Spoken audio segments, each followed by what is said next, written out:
Assalamualaikum warahmatullahi wabarakatuh. Hai sahabat beriman, apa kabar?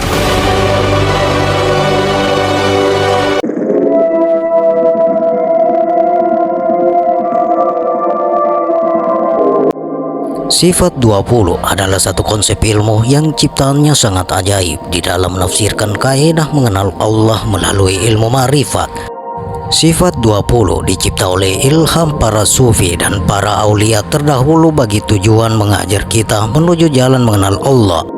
Barang siapa mempelajari sifat 20 dengan bersungguh-sungguh beserta paham akan maksud dan makna yang tersirat, insya Allah ia akan mengenal Allah Subhanahu wa Ta'ala dengan nyata dan terang.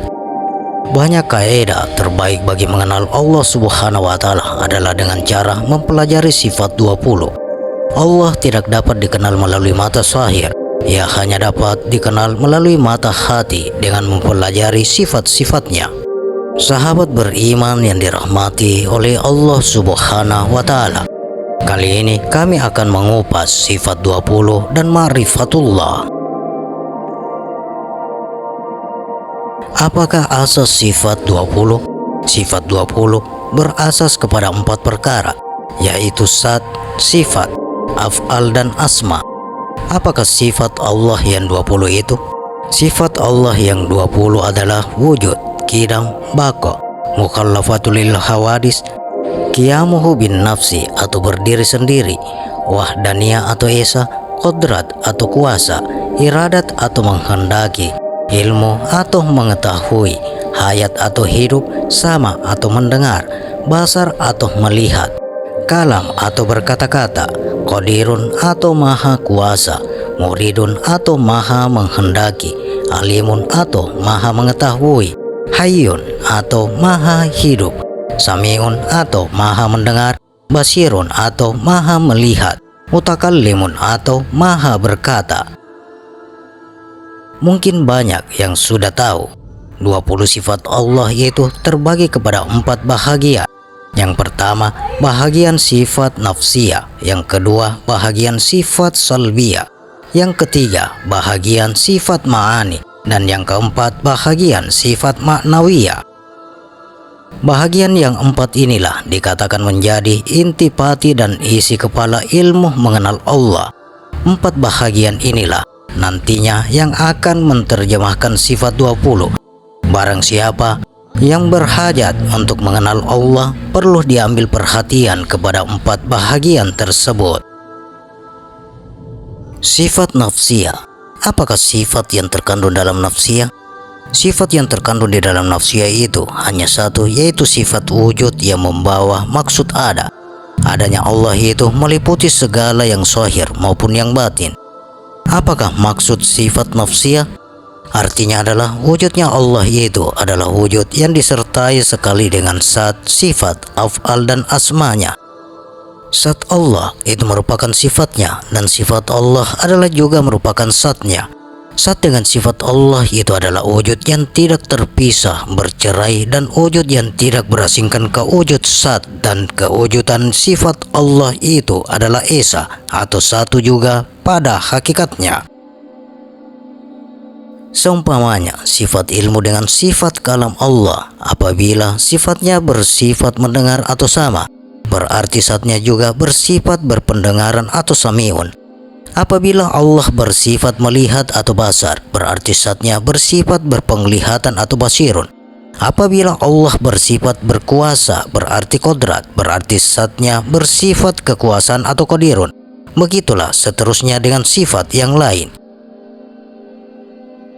Begitu juga dengan keadaannya kita menafsirkan sifat 20. Apabila ia dirujuk kepada diri, barulah kita dapat melihat dan mengenal melaluinya. Seandainya sifat 20 itu tidak dirujuk kepada diri, selama itulah kita tidak akan mengenal dan melihat Allah. Dalam memahami sifat nafsiyah atau nafi, yaitu sifat menafitkan atau meniadakan atau sifat menolak, berarti kita dikehendaki meniadakan sifat-sifat yang lain selain Allah adanya. Kita dikehendaki meniadakan kewujudan sifat alam dan sifat diri kita sendiri. Meniadakan sifat diri kita supaya ia hanya menjadi tidak ada dan tidak wujud atau binasa. Cara meniadakan diri kita dan untuk mewujudkan sifat Allah itu adalah dengan cara menyerahkan atau membinasakan diri kepada Allah. Bila mana sifat telinga telah dipulangkan, ia hanya disambut dengan sifat pendengaran Allah. Bila mana sifat mata telah binasa, akan disambut dengan sifat penglihatan Allah. Sifat berpikir akan disambut dengan ilmu Allah. Sifat mata menjadi sebagai daripada sifat kita. Sudah pasti kita tidak akan dapat melihat Allah melalui pandangan dan penglihatannya. Setelah sifat mata itu kita pulangkan kepada Allah, akan bertukar menjadi sifat basar Allah. Barulah sifat penglihatan basirun Allah itu boleh melalui sifat mata kita. Bermaknanya di sini bahwa sifat mata yang ada pada kita sekarang ini tidak boleh dan tidak layak menerima penglihatan Allah melaluinya, melainkan sifat mata makhluk telah binasa dan bertukar kepada sifat wajah Allah. Maka itu tidak layak untuk menanggung atau menerima sifat penglihatan Allah yang maha tinggi. Sifat makhluk tidak layak untuk menanggung sifat Allah, melainkan sifat kita itu ditukar miliknya, supaya milik menjadi milik Allah. Setelah melalui penyerahan hak milik Allah kepada Allah, ketika sudah menjadi milik Allah, barulah mata kita itu dapat melihat melalui penglihatan Allah. Bila mata kita sudah menjadi milik Allah, barulah sifat basirun atau penglihatan Allah itu dapat terpancar melalui mata kita. Apabila penglihatan Allah sudah menembusi mata kita, dengan sendirinya sifat mata akan binasa. Mata makhluk akan hangus terbakar, binasa dan lenyap. Lantaran dipenuhi oleh cahaya Allah, cahaya penglihatan Allah itu sendiri yang membinasakan sifat mata kita. Tidak dapat untuk menanggung sifat penglihatan Allah. Selagi mata masih bersifat makhluk atau masih menjadi sebagian dari anggota diri kita, selagi itulah wajah Allah tidak boleh mengambil tempat. Selagi sifat Allah tidak dapat mengambil tempat, selagi itulah kita tidak dapat mengenal dan melihat Allah melaluinya. Inilah konsep nafsiyah, yaitu konsep meniadakan sifat makhluk supaya dapat bersifat wajah Allah. Setelah kita berjaya dalam meniadakan, fana dan lebur diri kita ke dalam cahaya Allah, maka jadilah telinga kita itu penglihatan Allah dan sebagainya. Maka kita tidak layak untuk menanggung penglihatan Allah. Begitu juga dengan sifat yang lain, ia hanya merupakan pakaian dan bersalinan Allah. Sifat kita selalu makhluk, tidak layak untuk memakai yang menjadi persalinan Allah. Seandainya kita terpakai persalinan Allah, cepat-cepatlah bertaubat. Apabila Allah bersifat basar, Allah juga bersifat basirun. Apabila Allah bersifat kodrat, Allah juga bersifat kodirun dan sebagainya. Oleh yang demikian, bagi yang telah sampai kepada makam atau tahap makrifat, menjadikannya yang dilihat itu adalah juga yang melihat, dan yang melihat itulah adanya juga yang dilihat.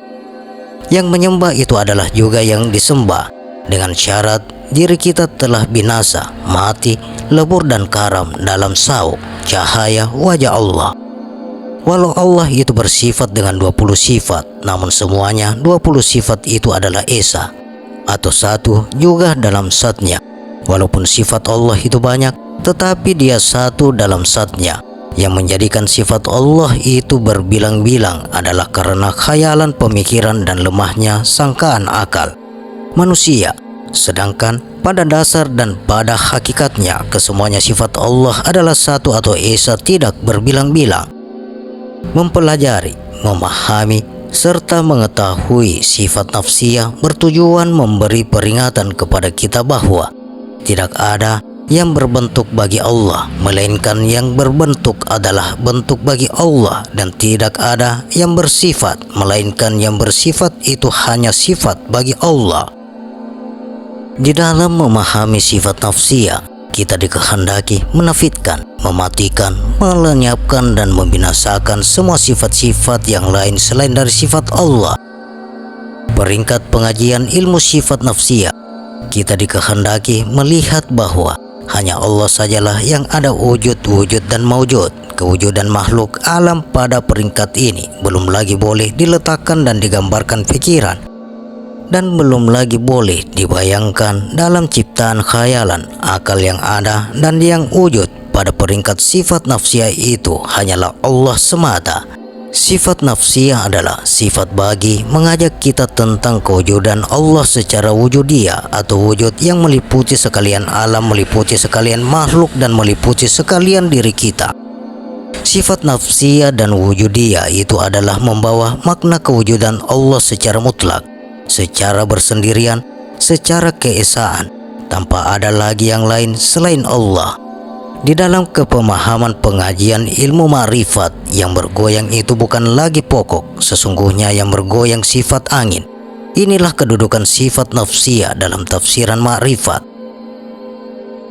Di dalam kita belajar sifat nafsiyah dalam sifat 20, kita jangan lupa untuk menghubungkan dengan kalimat syahadah. Pelajaran sifat nafsiyah dalam sifat 20 bukan sekedar tujuan untuk dihafal. Pelajaran nafsiyah itu selain bertujuan untuk mengenal sifat Allah melalui sifat 20, juga bertujuan menafsirkan kalimat syahadah. Sifat nafsiyah itu suatu kaidah kiasan. Sifat nafsiyah didasarkan kepada tafsiran dan pemahaman kalimat syahadah. Sifat nafsiyah diletakkan atau diterjemahkan pada tafsiran syahadah, berada pada kedudukan kalimat la, yaitu kalimat nafi. Kalimah menolak yang lain selain Allah, membinasakan sifat yang lain selain Allah saja. Kewujudan sifat-sifat yang itu seumpamanya bayang cahaya. Apabila hilang cahaya, maka hilanglah bayangan. Apabila kita dapat memahami dan menghayati pengertian isi ilmu nafsiyah dalam sifat 20 dengan penuh penghayatan, ia hanya membuat ucapan syahadah kita benar-benar diterima Allah. Lantas, bagaimana cara ucapan syahadah penuh makna? Adapun ucapan syahadah yang penuh makna itu dengan melafazkan ungkapan la, dengan menghilangkan dan membinasakan sifat-sifat yang lain selain Allah, sehingga tidak ada lagi kewujudan bulan, bintang, alam dunia, dan kewujudan kehidupan diri, melainkan Allah lah yang wujud. Wujud dan maujud pada sekalian wajah alam. Ucapan perkataan la adalah tahap ucapan yang tidak ada apa-apa di kiri, di kanan, dan di atas atau di bawah, melainkan semasa melafazkan kalimat la dikehendaki mengisi keyakinan hati dan mengisi kepercayaan akal bahwa tidak ada yang lain lagi pada kewujudan alam ini, melainkan sekalian yang ada ini adalah hanya Allah yang meliputi segalanya. Itulah diantara tujuan kita mempelajari sifat nafsiyah dalam sifat 20. Apakah bentuk sifat nafsiyah? Sifat nafsiyah adalah berbentuk pengkabaran, sifat yang ada pada zat Allah dan tidak memberi bekas kepada alam. Dan sifat nafsiyah itu tidak boleh dikualiti dan dikuantitikan. Adanya Allah adalah yang mutlak oleh suatu karena yang lain. Sifat nafsiyah adalah sifat yang mengkabarkan bahwa Allah itu ada. Adanya Allah itu melalui pengkabaran yang tidak ada dipegang atau dirasa dengan tangan, tidak dapat dilahirkan untuk dilihat. Pengkabaran adalah perkara yang tidak boleh dikualiti atau dikuantitikan. Ia hanya boleh dirasa dan diyakini oleh hati. Sifat ma'ani. Sifat apakah yang terkandung di dalam sifat ma'ani? Sifat yang terkandung di dalam sifat ma'ani ada 7 perkara: kodrat atau kuasa, iradat atau berkehendak, ilmu atau mengetahui, hayat atau hidup, sama atau mendengar, basar atau melihat, kalam atau berkata-kata. Bagaimana menerjemahkan sifat ma'ani pada diri kita? Ada dengan terang dan jelas mensahirkan sifat-sifatnya ke atas diri kita. Tujuannya disahirkan sifatnya supaya dijadikan sebagai pedoman, sebagai panduan, dan sebagai iktibar untuk kita mengenal, melihat, dan memandang Allah melalui Allah, bukan ain atau bukan benda, dikenal melalui bentuk hitam atau putih. Allah mensahirkan sifat-sifatnya ke atas diri kita adalah bertujuan supaya dijadikan tempat memandang sifat-sifatnya. kepada mereka-mereka yang berpandangan jauh, tetapi masih ramai yang tidak memperhatikan sifat hidup, sifat mengetahui, sifat berkuasa, sifat melihat, dan sifat berkata-kata yang dipakai Allah atas diri kita adalah menjadi tanda kebesarannya atas diri kita, supaya kita memperhatikan dan melihatnya sifat-sifat tersebut. Bukannya sifat pribadi kita, tetapi sifat tersebut sebenarnya adalah hak kepunyaan mutlak Allah Ta'ala. Sifat yang kita pakai ini adalah pinjaman semata-mata. Dari itu, kehendaknya kita sadar dan insyaf akan hal itu. Kesemuanya sifat-sifat tersebut adalah hak milik Allah dan kepunyaan Allah Subhanahu wa Ta'ala, yang sepatutnya dikembalikan semula kepada Dia yang punya, selama hayat masih dikandung badan. Pensahiran sulh ma'ani atau angin atas makhluk atau diri kita adalah sekedar pinjaman yang berupa pakaian sementara yang akhirnya dikehendaki kembali semula kepada Allah yang punya. Allah tidak boleh diibaratkan atau dimisalkan dengan sesuatu. Maha suci Allah dari ibarat dan misal. Segala misalan atau segala perumpamaan yang dinukilkan itu hanyalah sekedar untuk mempermudahkan paham. Sifat ma'ani itu adalah seumpama bayang-bayang, manakala Allah Ta'ala itu adalah seumpama Tuhan yang empunya bayang. Allah Subhanahu wa Ta'ala berfirman, surah Al-Furqan ayat 45, yang artinya, tidaklah engkau melihat kekuasaan Tuhanmu, bagaimana Ia menjadikan bayang-bayang itu terbentuk atau luas kawasannya, dan jika Ia kehendaki, tentulah Ia menjadikan tetap atau tidak bergerak dan tidak berubah. Kemudian kami jadikan matahari sebagai tanda yang menunjukkan perubahan bayang-bayang itu. Allah jadikan manusia dalam bayangnya. Maksud bayang itu adalah merujuk kepada makhluk dan diri kita. Bayang atau diri sebenarnya tidak mempunyai apa-apa sifat. Bayang hanya sekedar sifat yang menumpang dari yang punya bayang. Bergeraknya bayang adalah gerak daripada yang punya bayang. Berdirinya bayang adalah dengan berdirinya Tuhan yang punya bayang atau Allah. Mustahil bayang itu boleh berdiri dengan sendiri tanpa kuasa dan yang punya bayang. Mustahil bersatu dan mustahil bercerai. Diri kita dengan Allah itu adalah seumpama wujud bayangan dengan yang punya wujud di permukaan cermin. Sifat ma'ani itu tidak boleh berdiri dengan sendiri tanpa bergantung dari sifat maknawiyah. Hubungan antara sifat ma'ani dengan sifat maknawiyah itu adalah seumpama hubungan antara bayang dengan yang punya bayang. Contohnya, seumpama mata dengan penglihatan, sifat telinga dengan pendengaran, sifat mulut dengan berkata-kata. Walau bagaimana keadaan sekalipun, ia hanya tetap tidak boleh bercerai dan juga boleh bercantum. Inilah yang dikatakan hubungan sifat ma'ani dengan sifat ma'nawiyah itu bercantum tidak bercerai tiada. Tiada bercerai antara nafi dan isbat. Dan siapa-siapa yang menceraikan antara keduanya, maka orang itu kafir adanya. Bayang bukan cahaya, tetapi tidak lain dari cahaya dari matahari. Begitu jugalah contohnya hubungan antara Allah dengan diri kita.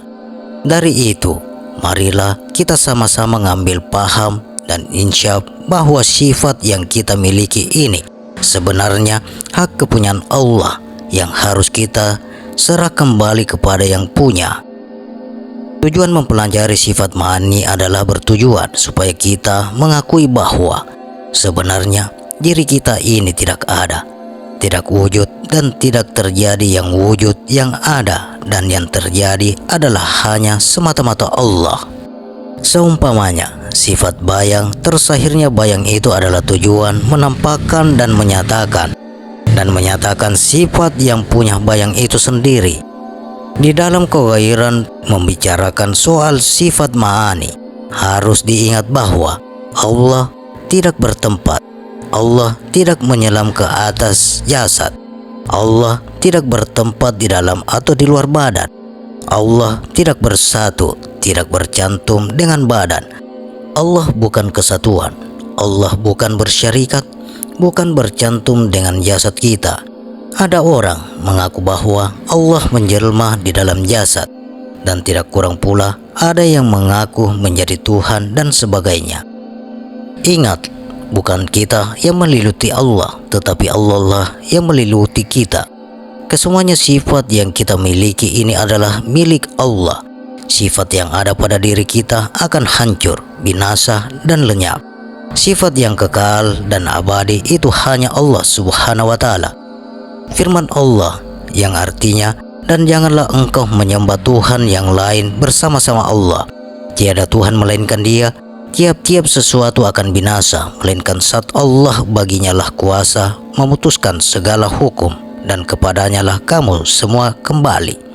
Apa hubungan sifat ma'ani dengan ruh? Sifat ma'ani adalah wajah Allah yang tersahir melalui sifat dan rupa paras ruh melalui sifat mata, mulut, telinga, dan anggota tubuh seluruhnya. Sebagaimana rupa dan paras ruh, sebegitulah wajah ma'ani Allah. Untuk melihat sifat ma'ani Allah, lihatlah pada wajah dan sifat rupa paras diri kita sendiri. Hubungan roh dengan sifat ma'ani itu seumpamanya sifat mata pada ruh penglihatan bagi Allah, telinga pada ruh pendengaran bagi Allah. Dia begitulah seterusnya. Tujuan kita mempelajari dan mendalami ilmu ma'rifat.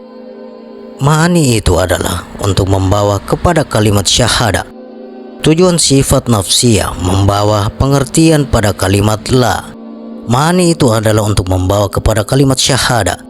Tujuan sifat nafsiyah membawa pengertian pada kalimat la adalah kalimat menafidkan kewujudan sifat makhluk. Manakala sifat ma'ani kalimat ilaha pula bermaksud mengadakan atau mengiyakan dan mengambil balik segala apa yang kita telah tolak dalam kalimat la. Kita tolak semua sifat makhluk, manakala ilaha pula ia hanya kita adakan semula. Walaupun sifatnya diadakannya kembali, ia hanya sekedar sifat yang menumpang. Manakala dalam kalimat la kita mengaku bahwa tidak ada lain selain Allah, dan dalam kalimat ilaha pula kita mengaku bahwa Allah mensahirkan makhluknya melalui 7 sifatnya.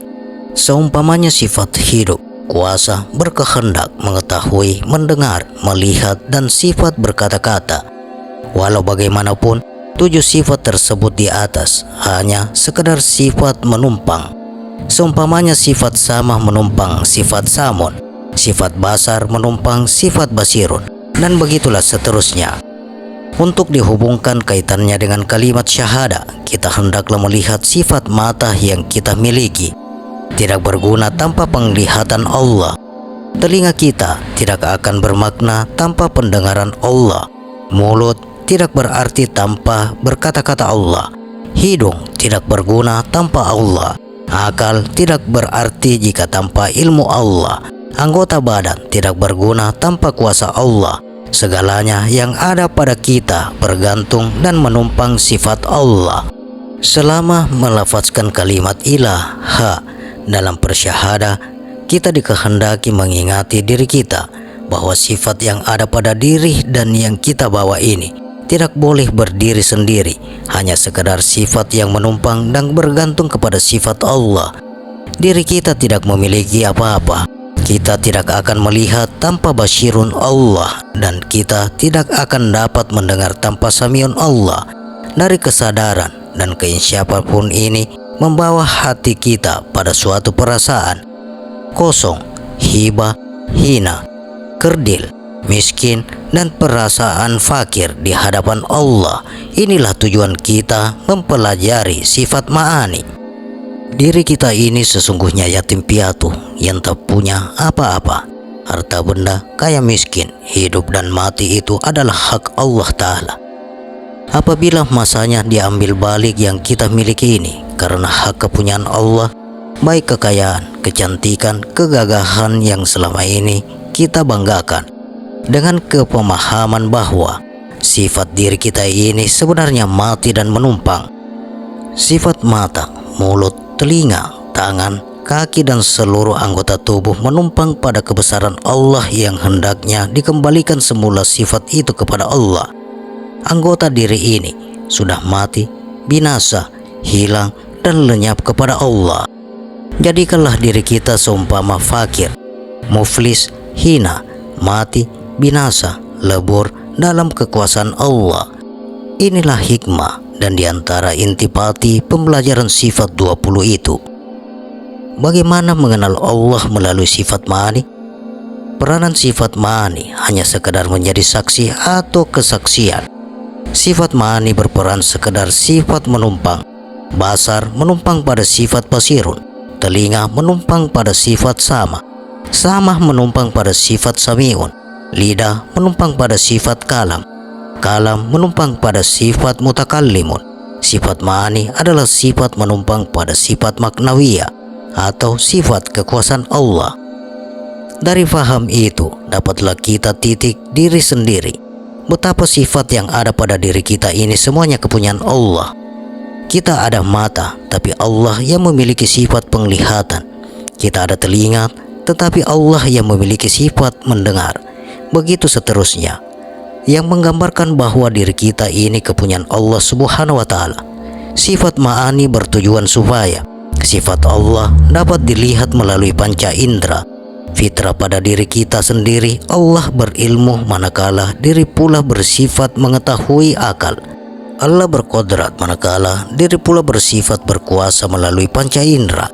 Allah beriradat, manakala diri pula bersifat berkehendak atau dapat berkeinginan melalui rasa. Allah bersifat sama, manakala diri pula bersifat mendengar melalui telinga. Allah bersifat basar, manakala diri pula bersifat melihat melalui mata. Allah bersifat kalam, manakala diri pula bersifat berkata-kata melalui lidah. Jangan sekali-kali kita menjadi lupa diri bahwa semua sifat-sifat yang kita miliki ini adalah kepunyaan Allah. Diri kita ini hanya menumpang sifat Allah. Apabila kita paham sifat ma'ani, dengan sendirinya membawa diri kita pulang ke pangkuan Allah dengan tangan kosong, dengan menyerahkan segala sifat kepada Allah. Bahwasanya diri kita ini sebenarnya adalah kepunyaan dan milik Allah sepenuhnya secara mutlak. Setelah kita sadar bahwa sifat yang kita pakai ini adalah sifat pinjaman dan menumpang sifat Allah, sebaiknya kembalikanlah semua sifat-sifat itu. Jangan sekali-kali coba memakai dengan kesombongan diri, karena diri tidak layak, hanya Allah lah yang layak memakainya. Allah lah yang berhak. Sifat pakaian Allah itu Allah lah pemiliknya. Kita tak punya apa-apa. Pakaian atau persalinan kita ini ibarat tangan kosong. Yang menjadi milik dan kepunyaan kita bukan pakaian atau persalinan itu. Yang menjadi milik dengan kepunyaan kita mutlak Allah itu sendiri. Inilah konsep yang hendak diterapkan melalui sifat ma'ani. Konsep serta kepemahaman inilah yang benar-benar perlu kita pahami. Cobalah pahami betul-betul sifat ma'ani yang 7 itu. Apabila kita telah kasyaf dalam menghayati sifat ma'ani, disinilah membawa kita lebur dan terbakarnya sifat diri ini yang palsu dan yang menumpang ini.